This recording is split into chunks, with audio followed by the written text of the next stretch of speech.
रीवा की शान, रीवा की पहचान और अब रीवा की एक खामोश विरासत। 170 साल पुराना गोविंदगढ़ का किला, जो शाही ठाट प्राकृतिक सुंदरता का मिसाल था, आज वह अपनी पहचान बचाने के लिए जूझ रहा है। 1851 में रीवा के तत्कालीन महाराज विश्वनाथ सिंह जुदेव ने उदयपुर के लेक पैलेस की तर्ज पर इस किले का निर्माण कराया था। नमस्कार, मैं रोशनी, आप देख रहे हैं खबरिया न्यूज। आइए बताते हैं पूरी जानकारी इस रिपोर्ट में।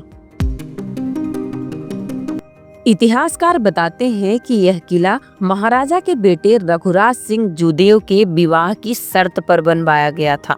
उदयपुर के महाराजा ने कहा था, रीवा में भी वैसा ही भव्य महल बने जैसा उदयपुर में है, और वह भी प्राकृतिक सुंदरता से भरपूर।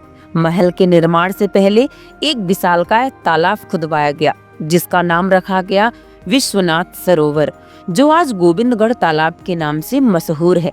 किले के चारों तरफ एक कस्बा वृंदावन की तर्ज पर विकसित हुआ। दर्जनों मंदिर बने और उनमें बेशकीमती मूर्तियां स्थापित की गईं। पहले इस जगह को खंदो कहा जाता था, लेकिन बाद में नाम पड़ा गोविंदगढ़। समय से पहले तस्करों की नजर इन मूर्तियों पर पड़ी और कई कीमती मूर्तियां चोरी हो गईं। इस किले का इतिहास सिर्फ पत्थरों और महलों तक सीमित नहीं, यही पला था दुनिया का पहला सफेद बाघ मोहन। 1951 में सीधी जिले की बरगड़ी जंगल से महाराजा मार्तंड सिंह जुदेव ने मोहन को पकड़ा था और 25 साल तक इसी किले में उसकी देखभाल की। आज दुनिया भर में जितने भी सफेद बाघ हैं, वे सभी मोहन के वंशज हैं। 1976 में जब मोहन की मौत हुई तो उसी किले के आंगन में मोहन की समाधि बनाई गई।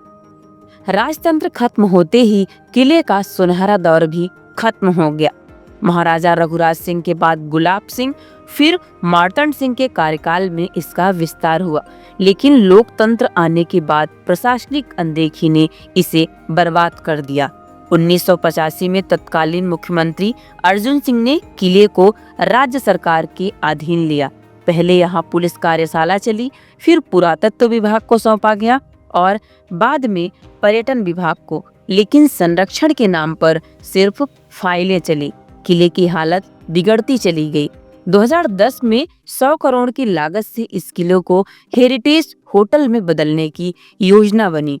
3 साल में काम पूरा होना था, लेकिन 5 साल तक काम शुरू ही नहीं हुआ।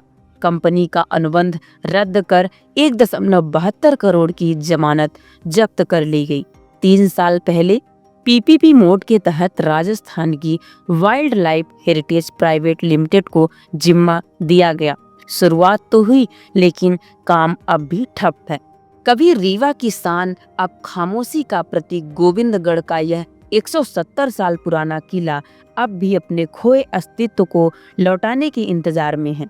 सवाल यह है कि क्या यह इंतजार कभी खत्म होगा? ऐसे ही तमाम ऐतिहासिक खबरों के लिए जुड़े रहिए हमारे साथ। खबरिया न्यूज को लाइक और सब्सक्राइब करें, वीडियो को शेयर जरूर करें। धन्यवाद।